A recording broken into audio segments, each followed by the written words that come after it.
Assalamualaikum warahmatullahi wabarakatuh. Bagaimana kabar hari ini? Semoga kita semua selalu dalam lindungan Allah Subhanahu wa taala. Amin. Ada pepatah, tak kenal maka tak sayang. Maka, perkenalkan, nama saya Latifah Fauziah, NIM 4401119027, Prodi Pendidikan Biologi, Fakultas Matematika dan Ilmu Pengetahuan Alam, Universitas Negeri Semarang. Baik, pada video kali ini kita akan membahas mengenai sistem ekskresi. Nah, sebelum kita membahas mengenai sistem ekskresi, alangkah baiknya kita mengetahui terlebih dahulu yaitu kompetensi dasar.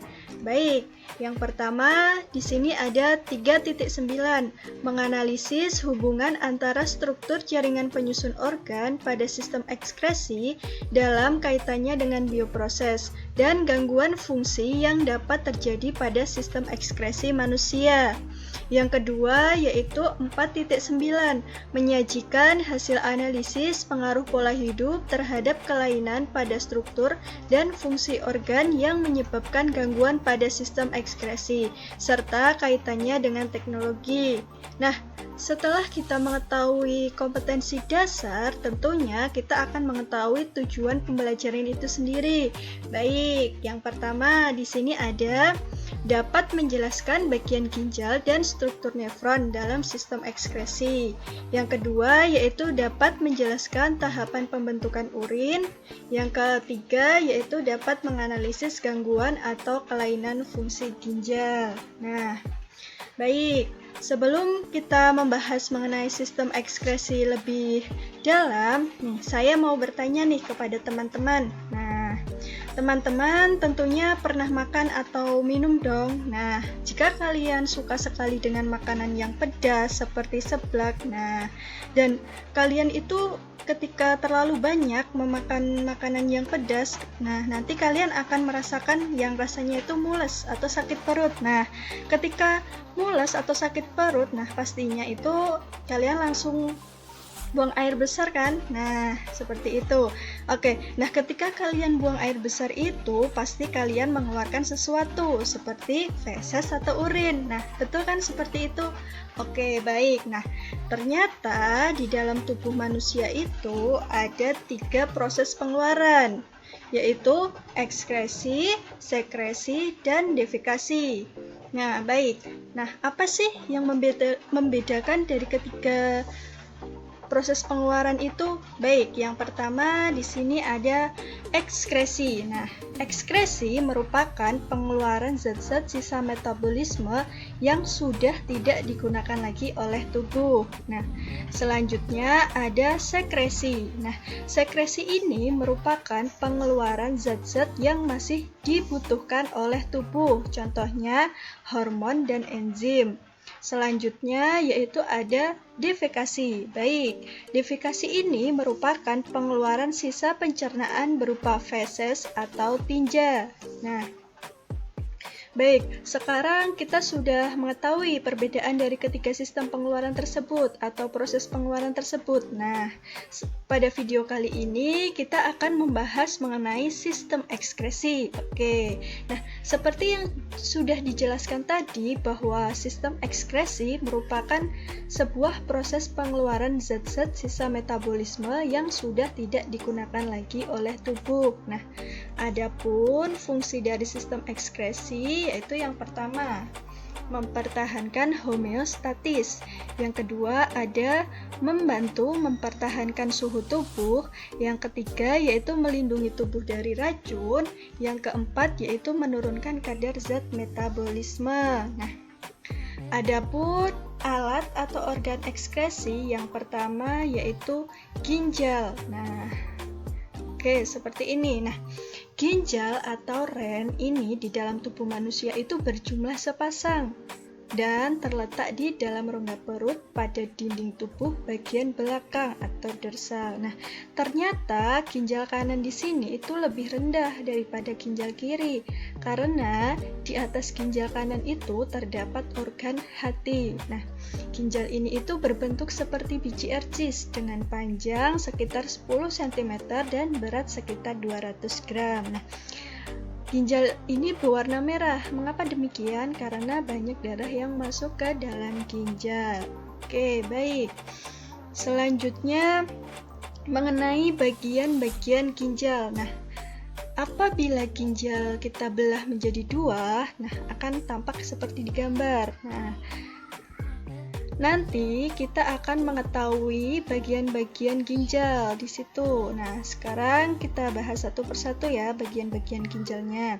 Yang pertama di sini ada pelvis. Pelvis adalah tempat bermuaranya tubulus, yaitu tempat penampungan urin sementara yang akan dialirkan menuju kandung kemih melalui ureter dan dikeluarkan dari tubuh melalui uretra. Baik, yang kedua di sini ada medula. Baik, medula ini terdiri dari 9 sampai 14 bagian yang berbentuk piramid. Di dalamnya itu terdapat lengkung Henle dan tubulus collectivus. Selanjutnya yang ketiga yaitu ada korteks. Korteks ini merupakan lapisan terluar ginjal. Lapisan ini dipenuhi oleh pembuluh darah dan saluran-saluran halus. Di korteks dengan medula ini itu terdapat nefron. Ini dia. Nefron merupakan unit fungsional terkecil dari ginjal yang terdiri dari glomerulus, tubulus contortus proximal, tubulus contortus distal, lengkung Henle, capsula Bowman, dan tubulus collectivus. Lalu apa sih fungsi dari keenam bagian nefron tersebut? Kita bahas satu-satu ya. Yang pertama di sini ada capsula Bowman. Capsula Bowman adalah kantong atau kapsul yang membungkus glomerulus. Kapsula Bowman ini ditemukan oleh Sir William Bowman. Selanjutnya yaitu ada glomerulus. Glomerulus merupakan tempat penyaringan darah yang akan menyaring air, garam, asam amino, glukosa, dan urea. Selanjutnya ada tubulus contortus proximal. Tubulus contortus proximal ini merupakan tempat penyerapan kembali atau reabsorpsi urin primer yang menyerap glukosa, garam, air, dan asam amino. Selanjutnya yaitu ada lengkung Henle. Lengkung Henle ini merupakan penghubung antara tubulus contortus proximal dengan tubulus contortus distal. Selanjutnya ada tubulus contortus distal. Tubulus contortus distal adalah tempat untuk melepaskan zat-zat yang tidak berguna lagi atau berlebihan ke dalam tubuh urin sekunder. Yang terakhir yaitu ada tubulus collectivus. Tubulus collectivus adalah tabung sempit panjang dalam ginjal yang menampung urin dari nefron untuk disalurkan ke pelvis menuju kandung kemih. Baik, selanjutnya yaitu fungsi ginjal. Fungsi ginjal yang pertama yaitu menyaring dan membersihkan darah dari zat-zat sisa metabolisme tubuh. Yang kedua yaitu menjaga keseimbangan asam basa dalam tubuh manusia. Yang ketiga yaitu mengatur tekanan darah dan kadar garam.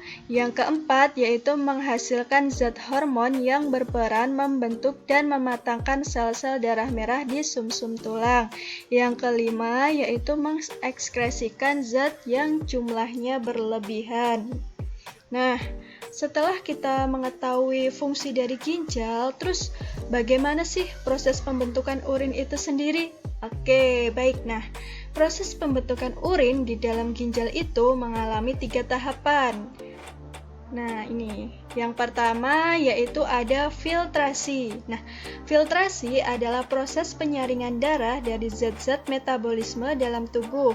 Tahapan ini terjadi di badan Malpighi yang terdiri dari glomerulus dan capsula Bowman. Glomerulus bertugas menyaring air, garam, glukosa, asam amino, urea, dan limbah lainnya agar dapat melewati capsula Bowman. Hasil penyaringan ini disebut dengan urin primer. Oke, selanjutnya ada reabsorpsi. Nah, reabsorpsi ini adalah proses penyerapan kembali zat-zat yang masih dibutuhkan. Penyerapan cairan tersebut dilakukan oleh tubulus contortus proximal atau TKP. Nah, di sini air, glukosa, asam amino, vitamin, dan berbagai jenis lainnya itu diserap kembali ke aliran darah di kapiler yang mengelilingi tubulus. Nah, hasil dari proses ini yaitu urin sekunder. Yang terakhir yaitu ada augmentasi. Augmentasi atau penambahan kembali zat-zat. Nah, tahapan ini merupakan tahapan terakhir dari pembentukan urin. Tahapan ini juga menjadi bagian dari mekanisme tubuh untuk menjaga keseimbangan pH asam basa dalam tubuh. Nah, proses ini terjadi di tubulus contortus distal atau TKD dan menghasilkan urin sesungguhnya. Oke, baik. Nah, nanti urin sesungguhnya ini akan dilanjutkan ke tubulus collectivus. Kemudian urin ini menuju dan terkumpul ke pelvis. Nah, nanti di pelvis akan disalurkan lagi ke ureter. Nah, ini dia ureter. Baik. Nah, ureter di sini merupakan sistem urinaria yang berbentuk menyerupai saluran pipa atau tabung. Nah, ureter ini berfungsi untuk mengalirkan urin dari masing-masing ginjal untuk ditampung di kandung kemih. Nah, kemudian urin ini akan ditampung oleh kandung kemih. Nah, nanti di kandung kemih akan disalurkan lagi ke uretra. Baik. Nah, jangan kebalik ya antara ureter dengan uretra. Nah, ureter di sini merupakan saluran yang menghubungkan ginjal dengan kandung kemih. Nah, sedangkan uretra di sini merupakan saluran yang menghubungkan antara kandung kemih ke lubang saluran kemih pada ujung penis atau vagina. Nah, baik. Setelah kita mengetahui apa itu bagian ginjal, fungsi ginjal, proses pembentukan urin, selanjutnya kita akan membahas mengenai gangguan atau penyakit pada ginjal. Baik, di sini yang pertama ada nefritis. Oke, nah nefritis atau yang disebut juga radang ginjal adalah penyakit rusaknya nefron, terutama pada bagian-bagian glomerulus. Dan ini disebabkan oleh bakteri Streptococcus. Baik, yang kedua yaitu ada batu ginjal. Nah, batu ginjal ini disebabkan oleh pembentukan endapan garam kalsium pada rongga ginjal, saluran ginjal, dan kandung kemih. Batu ginjal tersebut berbentuk kristal yang terdiri dari kalsium oksalat, asam urat, dan kristal kalsium fosfat. Nah, batu ginjal ini itu tidak dapat larut. Baik, selanjutnya di sini ada diabetes insipidus. Nah, diabetes insipidus ini adalah gangguan yang menyerang salah satu organ terpenting dalam sistem ekskresi, yaitu ginjal. Nah, penderita diabetes insipidus ini mengeluarkan urin terlalu banyak karena kekurangan hormon ADH atau antidiuretik hormon. Nah, ADH di sini adalah sejenis hormon yang mengatur proses reabsorpsi cairan pada ginjal. Nah, kekurangan hormon ini dapat menyebabkan jumlah urin meningkat hingga 30 kali lipat. Baik, yang selanjutnya, yang keempat yaitu ada infeksi ginjal atau pyelonephritis. Adalah infeksi pada organ ginjal yang dapat menimbulkan gejala berupa munculnya darah atau nanah pada urin. Nah, infeksi ginjal ini itu terjadi akibat infeksi kandung kemih sebelumnya. Oke, selanjutnya yang terakhir yaitu ada uretris. Nah, uretris adalah peradangan pada ureter yang disebabkan oleh infeksi bakteri maupun virus. Nah, gejalanya itu berbeda bagi penderita pria dan wanita. Nah, pada pria itu gejala uretris adalah adanya darah pada urin dan air mani. Selain itu juga terdapat rasa terbakar ketika buang air kecil. Nah, sedangkan pada wanita itu gejalanya adalah sakit perut, nyeri ketika buang air kecil, dan demam. Nah, setelah kita mengetahui beberapa gangguan pada sistem ekskresi, khususnya organ ginjal, maka sekarang kita akan membahas tentang teknologi yang berhubungan dengan sistem ekskresi. Baik, yang pertama di sini ada hemodialisis. Hemodialisis ini berasal dari kata hemo yang artinya darah dan dialisis yang artinya pemisahan zat-zat terlarut. Hemodialisis berarti proses pembersihan darah dari zat-zat sampah melalui proses penyaringan di luar tubuh. Hemodialisis ini menggunakan ginjal buatan berupa mesin dialisis. Hemodialisis ini dikenal secara awam dengan istilah cuci darah.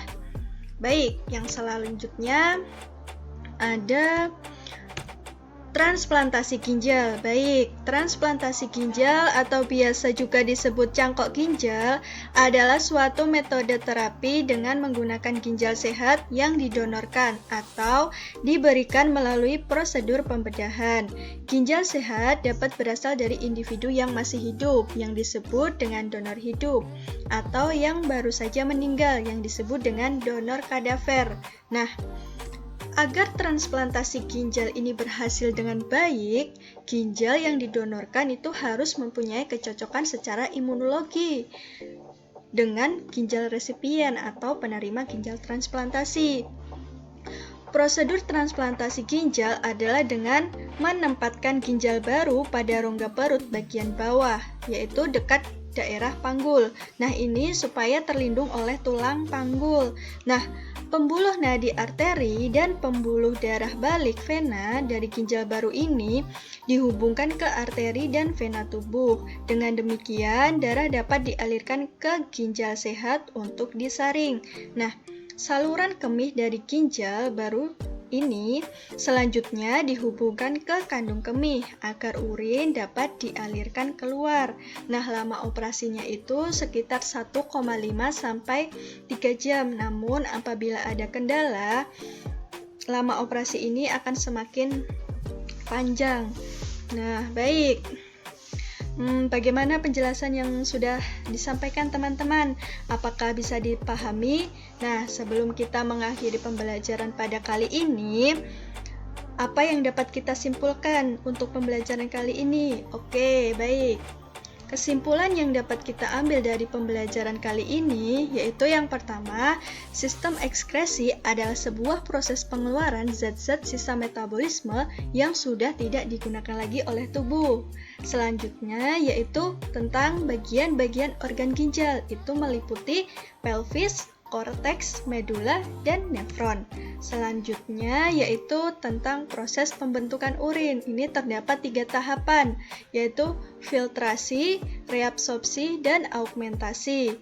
Selanjutnya yang terakhir yaitu gangguan pada sistem ekskresi, khususnya organ ginjal, meliputi nefritis, batu ginjal, diabetes insipidus, infeksi ginjal, dan uretris.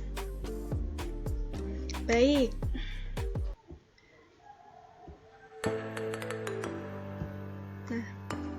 Cukup sekian pembelajaran kali ini. Tetap jaga kesehatan ya, jangan lupa pakai masker kalau keluar rumah, dan tetap semangat belajar walaupun dalam keadaan pandemi. Oke, kurang lebihnya mohon maaf apabila ada salah kata atau kesalahan dalam menyampaikan materi. Terima kasih atas perhatiannya. Wassalamualaikum warahmatullahi wabarakatuh.